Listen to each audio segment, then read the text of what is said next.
I never thought a simple Thanksgiving gathering could turn into the most shocking day of my life. I had always prided myself on being a generous mother and grandmother, the kind of person who would drop everything to help family in need. When my daughter Susan and her husband David started asking for financial help, I did not hesitate.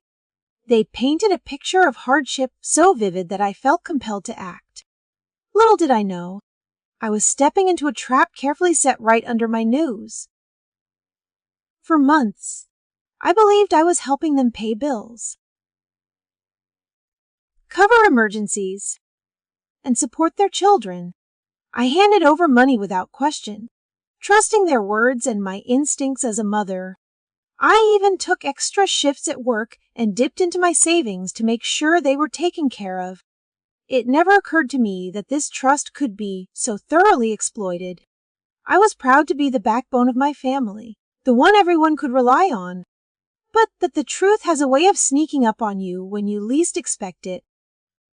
Everything came crashing down the week before Thanksgiving. While reviewing my finances, I noticed irregularities, charges I could not recall, statements that did not add up, and a trail of purchases that did not match the story Susan and David had painted for me. My heart sank as the pieces started to fit together. Nearly $38,000 had been spent under false pretenses. All while they acted as if they were struggling to make ends meet. I felt betrayed, hurt, and furious all at once. How could my own children do this to me?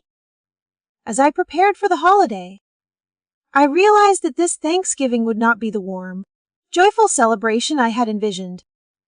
Instead, it had the potential to become a moment of reckoning. I made a decision that would change everything. I would confront them, but I would do it carefully, with evidence in hand. I was not just angry, I was determined to protect myself and ensure that the truth could no longer be denied. That morning, as I placed the last dish on the table and set out the decorations, I felt a mix of dread and resolve. I knew I had to maintain composure, to mask the storm brewing inside me until the right moment. And when that moment came, I would hand them something they could not ignore, something that would freeze them in place and make them face the consequences of their actions. Before we get into what happened next, I want to say thank you for stopping by and joining me on this story. If you enjoy real-life tales of family, betrayal, and unexpected twists, make sure to like this video and subscribe to the channel. I promise there is more to this story than just heartbreak. It is a journey of discovery, courage, and standing up for yourself when it matters most. You won't want to miss what happens next. After Harold passed, the world I had built with him seemed to crumble overnight. Our home, the one filled with decades of laughter, late-night conversations, and the small but profound rituals that had marked our life together, suddenly felt unbearably empty. The silence was thick, as if the walls themselves mourned alongside me. I thought I could navigate the grief on my own, tending to the memories, the photographs, and the quiet corners where Harold's presence still lingered. I never imagined that my children, the very people I had nurtured and supported, would see this as the moment to exert control over my life. It began subtly, almost imperceptibly at first. Susan suggested, and David agreed, that I consider moving into a senior apartment. They painted it as a practical decision, a way to ease my daily burdens.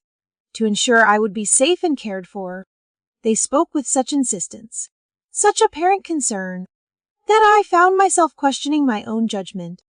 The thought of leaving the home Harold and I had spent a lifetime creating filled me with unease, but their voices were insistent, persistent, and oddly persuasive. They spoke of convenience, of community, of easier maintenance, but never of what I would leave behind, the memories, the tangible remnants of a life carefully woven together with love and devotion. At first, I resisted. I lingered in the kitchen, feeling the cool countertops under my hands, the scent of the old wood and the faint aroma of meals long past. I walked through the bedrooms, touching the photographs on the walls, the worn furniture that had held our family through every holiday and milestone. It was impossible to ignore the layers of life embedded in every corner, and I felt a sharp pang of loss just imagining surrendering it all. Yet every conversation with Susan and David chipped away at my resolve. They framed their insistence as concern, but beneath the veneer of care, there was something else, an urgency that made me uneasy, an underlying pressure that I could not shake. The day I finally agreed to visit a senior apartment complex, I felt as though I were betraying myself. The place was immaculate, almost unnervingly so, with neutral walls, identical furnishings, and a sterile quiet that contrasted sharply with the warmth and personality of my own home. They guided me through the model unit, showing me small kitchens, built-in storage, and common areas designed for social activities, all the while assuring me this would be a new chapter, an easier life. But every smile, every word of reassurance, felt hollow. I could not escape the feeling that I was being nudged out of a life I had earned, a world carefully curated with Harold, for a life that belonged more to them than to me. Despite their reassurances, I felt a growing unease, a deep-seated instinct that something was amiss. The financial strain I had carried quietly to support my children now seemed tangled with subtle pressures to relinquish the very home that held the essence of my past. Every interaction became a test of patience, every suggestion a challenge to my autonomy. I began noticing small inconsistencies in their stories, half-truths that hinted at motivations beyond my well-being. And yet, grief and the longing to avoid conflict kept me tethered, caught between protecting the home I loved and maintaining the fragile relationship with my children. I spent long nights walking through the house alone, running my hands over familiar surfaces, replaying memories that made my chest ache. I remembered Harold's laughter echoing in the hallway, the way he would sit in his favorite chair and read the newspaper every Sunday morning, the smell of his cologne lingering in the coat closet. Each memory was a tether, pulling me back from the precipice of giving up everything, and in those moments, I realized that this home was more than a building. It was a sanctuary of identity, a repository of a life shaped by love, dedication, and years of painstaking effort. It was the stage on which my entire history had unfolded, and surrendering it would feel like surrendering myself.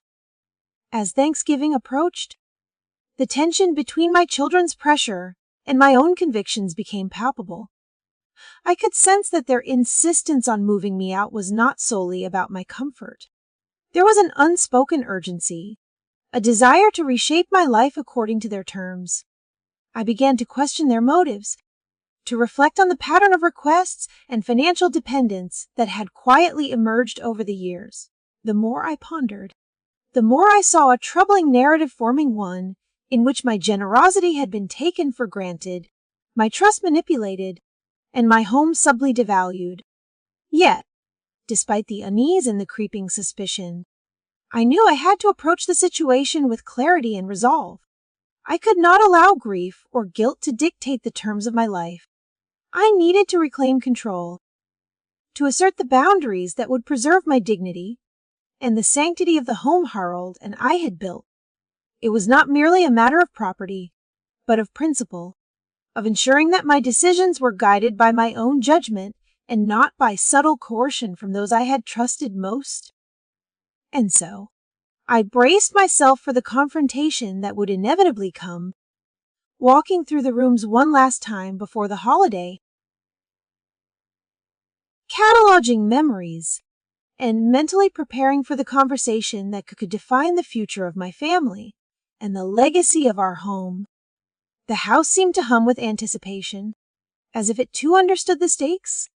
I knew that the choices I made in the coming days would ripple far beyond the walls of this familiar space, shaping relationships, testing loyalties, and ultimately revealing the true measure of love, respect, and integrity within my family. It was a quiet Tuesday afternoon when curiosity and a lingering sense of unease finally drove me to my laptop. For weeks, I had sensed a tension I could not name, a gnawing feeling that something about Susan and David's insistence did not sit right. They had painted their financial struggles with broad, convincing strokes, appealing to my compassion and history of support. I had quietly shouldered their burdens, trusting their words, sending money to cover mortgage shortfalls, unexpected expenses, and the little emergencies that cropped up with the casual confidence of children who believed their parents' love would always provide a safety net. Yet, as I scrolled through Instagram one day, the first seed of doubt took root. The images jumped out at me, bright and polished, showing vacations I had never heard of, expensive meals at restaurants that made my head spin with the bills they must have incurred, and outfits that must have cost more than my monthly grocery shopping. The contrast between the lives they displayed online and the stories they had told me in our private conversations was stark, almost jarring. Susan had posted pictures of herself laughing in front of luxury stores, while David tagged restaurants and resorts that were clearly beyond the means of someone struggling to pay a mortgage. At first, I hesitated, telling myself it was just a coincidence, that perhaps they had borrowed from friends, or that there were gifts and bonuses I did not know about. But the unease only grew, an unshakable sense that the narrative I had been fed was incomplete, and that the gap between reality and what I had been told was growing wider every day. That night, I sat at my kitchen table with a stack of bank statements, receipts, and my laptop open to Susan and David's online profiles. I began to connect the dots.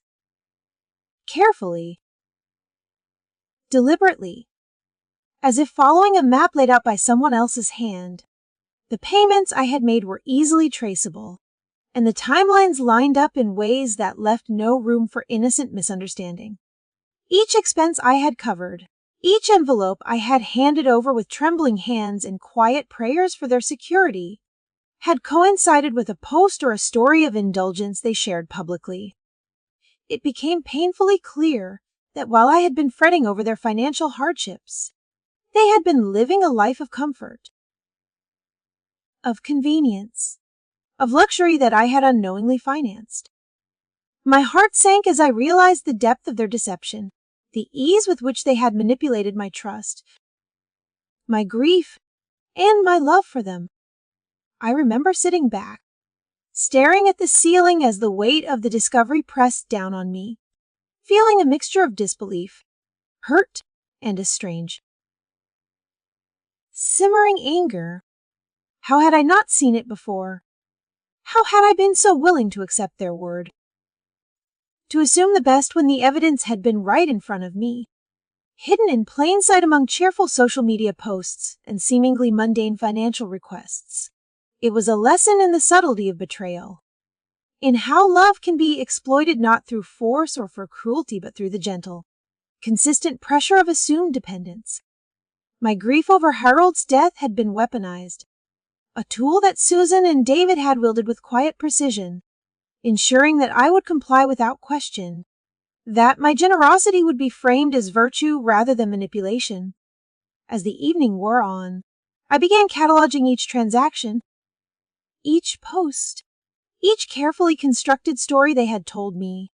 It was a painstaking process, not only because of the numbers and dates, but because of the emotional labor of tracing the trail of deception. I had to confront the uncomfortable truth that my children, the very people I had nurtured and protected, had betrayed my trust for their own gain. The realization was shattering in ways I could not have anticipated, touching on every corner of my sense of self, my assumptions about family, and the fragile notion that love alone could safeguard one from deceit. And yet, amid the shock and disillusionment, a clarity began to emerge. The picture that had been clouded by their pleas, their explanations, and my own desire to see them as responsible adults began to crystallize. I saw not just the betrayal, but the patterns, the choices, the disregard for the truth that had allowed this charade to continue for so long. I understood, painfully and irrevocably, that my generosity had been taken for granted, that my grief and my desire to help had been manipulated into a tool for indulgence. The house I had been pressured to leave suddenly took on a new significance, not only as a repository of memories and love, but as a symbol of autonomy, a bastion against the exploitation that had so insidiously crept into my family life. In the days that followed, I found myself reflecting on the lessons this painful revelation carried. I considered the balance between compassion and discernment, the importance of vigilance even when dealing with loved ones, and the quiet strength required to reclaim control over one's own life. The discovery through Instagram posts and bank statements was not just a confirmation of deceit. It was a call to action, a prompt to set boundaries, to protect the integrity of my home and the dignity of my own choices. I began to see that love, while generous, must be tempered with awareness, and that trust, while foundational, must never come at the cost of one's own well-being. As I closed my laptop that night, I felt a mix of sadness and resolve.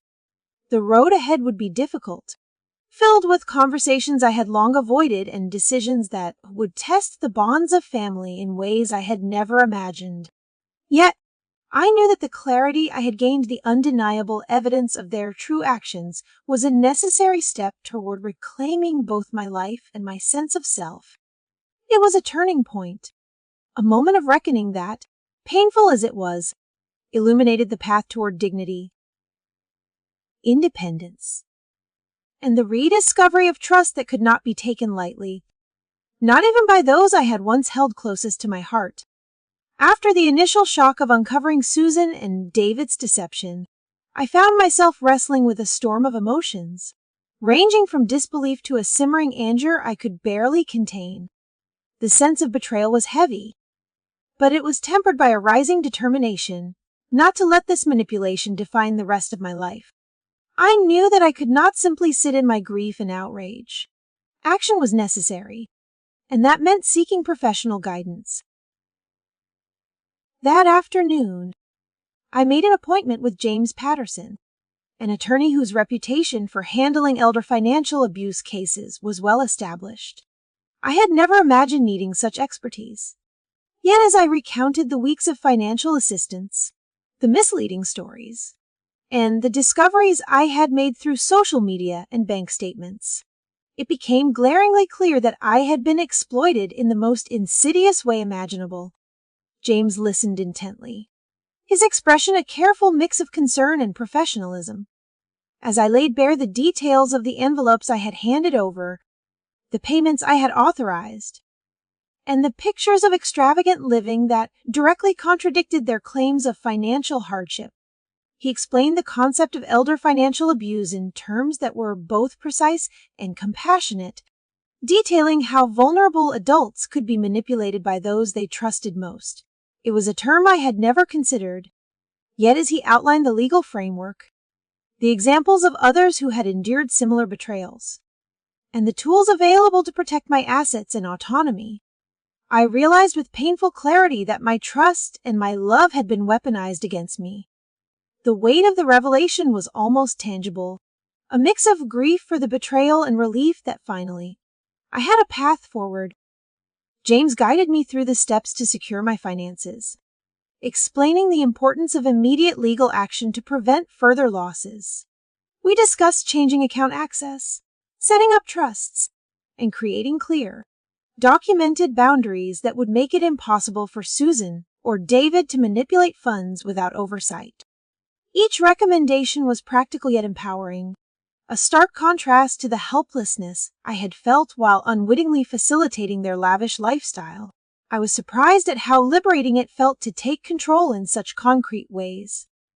To know that the manipulation that had plagued my recent months could be halted through clear, enforceable measures. As we worked through the paperwork, James also emphasized the importance of documentation, of maintaining detailed records of communications, transactions, and any evidence that demonstrated a pattern of exploitation. I meticulously compiled every receipt, every bank statement, every screenshot from Instagram and other platforms where their spending was visible.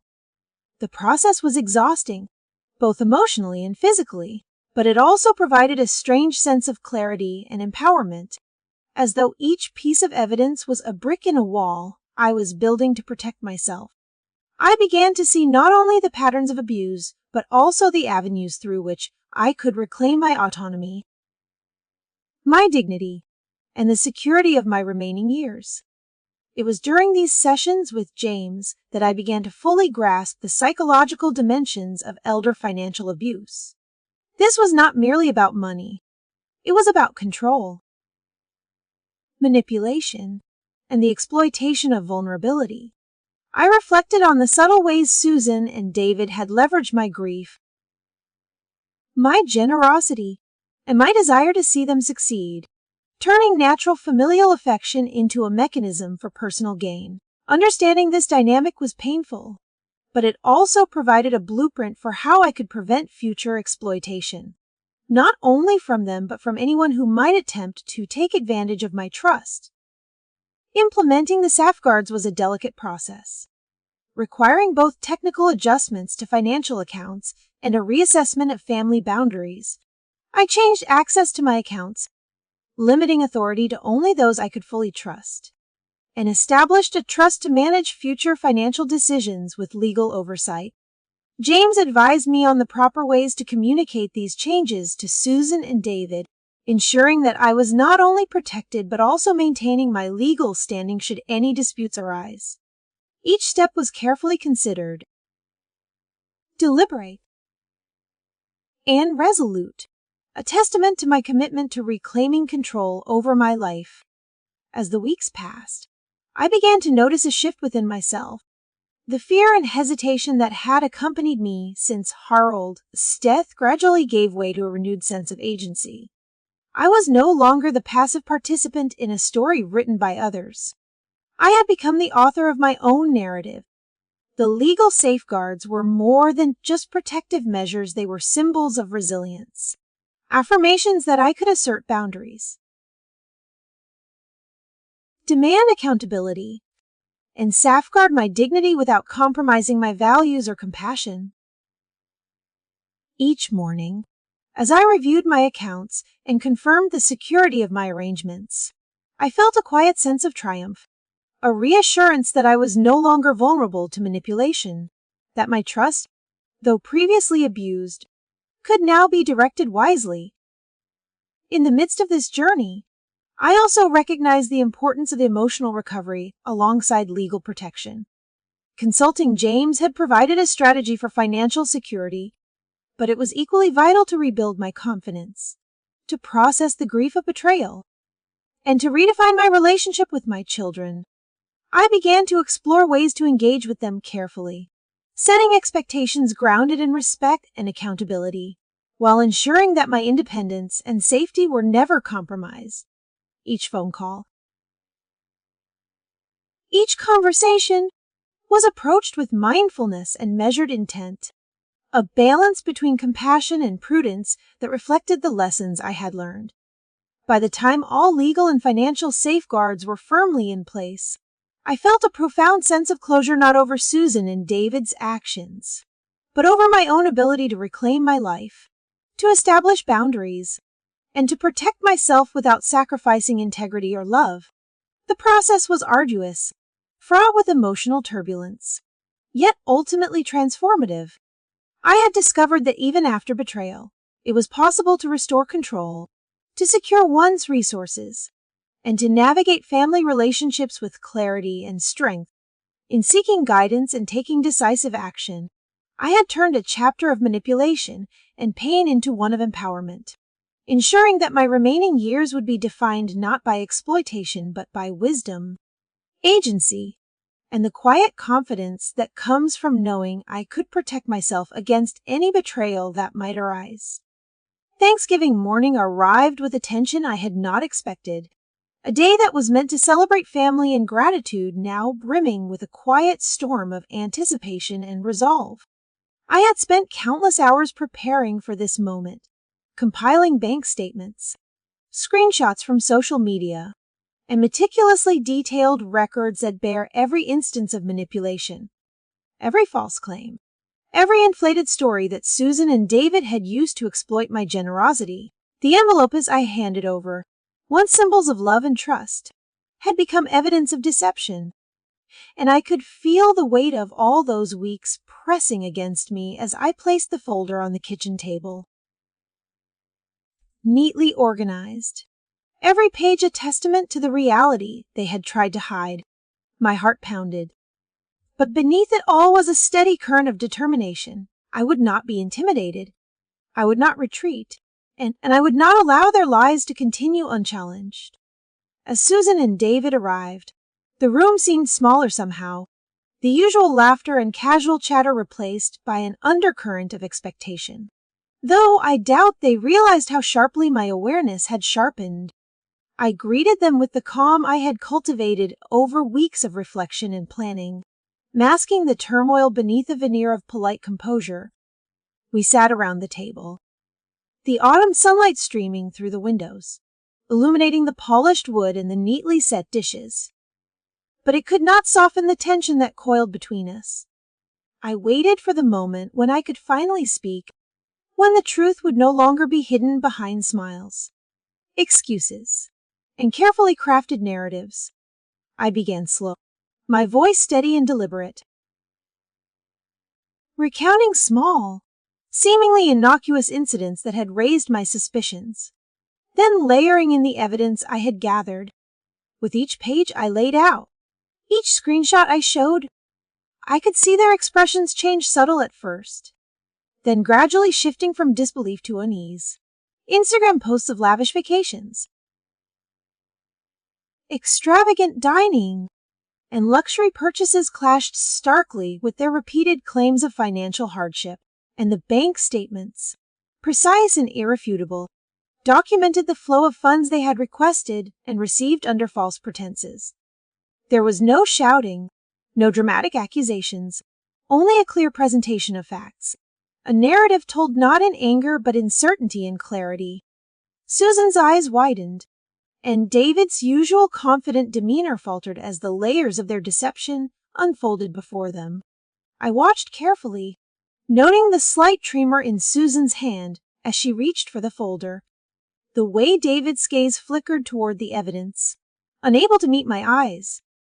This was the moment I had anticipated, the moment when the reality they had carefully obscured would finally confront them, and I held firm, refusing to allow any distraction, any interruption, any emotional manipulation to derail the truth. Every lie they had told, every exaggerated claim of hardship, every plea for money that had been misused now lay before them like an unassailable wall of reality. I spoke of my initial disbelief, the quiet hurt I had carried in private, the confusion of trying to reconcile the children I had loved with the actions they had taken. I told them that my intention was never to shame, never to humiliate, but to set boundaries, to protect what remained of my financial security, and to reclaim a sense of agency that had been steadily eroded over months of subtle deceit. The room was silent except for the rustle of papers, the occasional intake of breath, the small sighs that accompanied the realization that their stories had crumbled under the weight of evidence. I could feel the shift in energy, the way the air seemed to contract as they processed what was before them. The truth could not be denied or negotiated away. When I finally closed the folder, placing it gently in front of them, I felt a calm resolve settle over me. I explained that I would no longer provide financial assistance, that my generosity could not be taken for granted, and that any future requests would require transparency, accountability, and proof of genuine need. I did not raise my voice. I did not resort to anger or threats. Instead, I relied on the undeniable clarity of facts, on the strength of preparation, on the quiet authority that come from taking control of one's own circumstances. I had learned, painfully but irrevocably, that love without boundaries could be exploited, that trust without verification could be manipulated, and that protecting oneself was not only necessary but an act of wisdom and self-respect. As the afternoon wore on, the atmosphere remained tense, a mixture of regret, awkwardness, and reluctant recognition. Susan and David offered explanations, apologies that felt uncertain and incomplete, but I held firm, acknowledging their words without relinquishing the safeguards I had established. I understood that reconciliation, if it were ever possible, would require time, consistent honesty, and demonstrable change. And until such evidence of transformation existed, I would not compromise my security or my dignity in that quiet, determined space. I found a sense of empowerment I had not expected, a realization that I could navigate betrayal with grace and clarity, and that the truth, once illuminated, could no longer be hidden behind excuses or manipulations. Thanksgiving, a day I had once associated with warmth and uncomplicated family joy, had become the turning point in my life, a moment when deception was exposed, boundaries were asserted, and control was reclaimed. It was a day marked not by conflict or vindictiveness, but by clarity, resilience, and the quiet strength of someone who had endured betrayal and emerged with both dignity and self-assurance intact. A day that transformed the narrative of my family relationships and my own understanding of love, trust, and the necessity of protecting oneself without abandoning compassion. After the confrontation at Thanksgiving, a quiet sense of liberation settled over me, the kind that comes not from victory over others, but from reclaiming your own life, your own choices, and your own dignity. In the weeks that followed, I began the slow, deliberate process of rebuilding, not just my finances, but the way I approached relationships, boundaries, and the life I had long postponed for the sake of accommodating others. I started with small steps, learning to savor the independence that came with managing my own home, my own schedule, my own money. Each day I made decisions for myself, free from the subtle manipulations that had once controlled the rhythm of my life. And with every choice, I felt a sense of empowerment that I had not realized I had been missing. I invested time in hobbies and passions that had been set aside, rediscovering old joys like gardening, cooking, and journaling, and finding new ones in art classes and local community events. The world seemed wider, richer, and filled with possibilities I had neglected while focusing on the demands of others. In this period of personal growth, I also prioritized my health, both physical and emotional, understanding that self-care was not selfish, but foundational to living fully and confidently.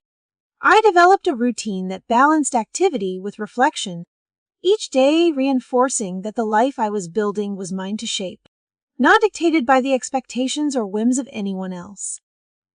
One of the most rewarding aspects of this journey has been my relationship with my grandchildren. While I had distanced myself from Susan and David's manipulations, I remained committed to nurturing meaningful connections with the younger generation. I found joy in baking with them, reading stories, teaching them about history, and sharing small life lessons that carried weight not because they were imposed, but because they were lived. We talked openly about money, responsibility, and the importance of honesty, framing these conversations in ways that were age-appropriate yet impactful. Through these interactions, I realized that family could still be a source of love, guidance, and connection, even if it no longer functioned according to the unhealthy patterns I had endured for years. Financial independence became a central theme in my new life. I met regularly with my attorney and financial advisor, ensuring that my assets were protected and that I could navigate future requests with clarity and security. I embraced the challenge of managing my own finances, learning more about investments, budgeting, and strategic planning than I ever had before. Each decision I made reinforced my sense of competence and reinforced the lesson that boundaries are not limitations but tools that allow us to engage with the world on our own terms. I took pride in my ability to balance generosity with discernment, understanding that kindness is most meaningful when it is intentional and informed. The emotional growth I experienced was equally transformative. I confronted feelings of guilt and betrayal, processing them in therapy and through reflection, allowing myself to release the burden of responsibility for others' choices. I forgave not to condone their actions, but to free myself from the lingering weight of anger and disappointment. This process illuminated a vital truth. Self-respect is inseparable from love for oneself, and protecting one's own well-being is not only a right but a necessity. By modeling these principles in my daily life, I felt a renewed sense of purpose and an inner calm that had long been elusive. Over time, I noticed subtle shifts in how I was perceived, not just by my grandchildren but by friends and neighbors. People responded to my confidence, my clarity, and my balanced approach to relationships with respect and warmth. I discovered that living authentically, with boundaries and integrity, naturally cultivated stronger, healthier connections. I no longer felt obligated to meet every demand, explain every decision, or justify my choices. Instead, I operated from a place of assurance, trust in myself, and the knowledge that my well-being mattered. As I reflected on the journey from betrayal to empowerment, I realized that the lessons I had learned were universal and worth sharing. Boundaries are not barriers to love, they are foundations for respect and meaningful interaction. Self-respect is not arrogance, it is a commitment to one's dignity and a guide for navigating complex relationships. Responsible financial behavior is not mere caution, it is a tool for freedom, security, and the ability to make choices aligned with one's values. I shared these lessons with my grandchildren, hoping they would carry them forward in their own lives, understanding that the way we treat ourselves sets the standard for how others treat us. Thanksgiving, once a day marked by tension and betrayal, had transformed in my memory into the turning point that reshaped the rest of my life. It had taught me that even in the face of deception and exploitation, clarity, preparation, and courage can restore balance, dignity, and joy. I emerged from the experience not bitter, not cautious to the point of isolation, but stronger, wiser, and fully engaged with the life I had worked so hard to reclaim. I learned that independence is not loneliness, that generosity is most powerful when combined with discernment, and that true family connections can survive and even thrive when nurtured with honesty, boundaries, and love. Thank you for taking the time to hear my story. If it resonated with you, I hope you will consider liking this video and subscribing to the channel so we can continue exploring stories of resilience, empowerment, and the lessons life teaches us when we least expect it. Your support means the world. And together, we can learn to navigate challenges with courage, wisdom, and grace.